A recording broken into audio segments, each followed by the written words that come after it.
How is open leadership dealing with failures? So we like to talk about all the good things about open leadership, but what about when things don't go so well? And how does open leadership handle that?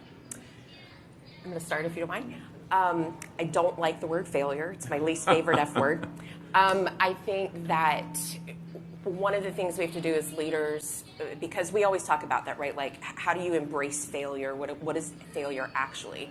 Failure is just a process of learning. So if you understand that change actually happens in 5 different phases. So we go through different phases of change, much like the Mobius loop, those of you that are familiar with that.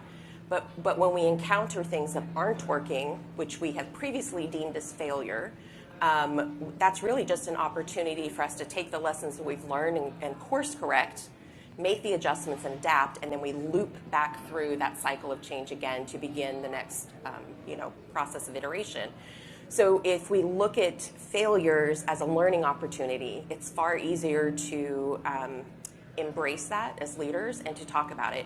We've got to go back to being more human in all of our approaches that we have in how we work, how we collaborate, and how we learn. And failure is a part of that process. And people will follow you if a leader, doesn't matter if you're leading a team or just your peers, people will follow you if you're being open and vulnerable to share what hasn't been working, or if a genuine mistake was made, but to be able to own that with transparency, that inspires and creates trust, and trust is a critical component and tenet of success in our organizations with our clients and also internally in leading teams through psychological safety. Great.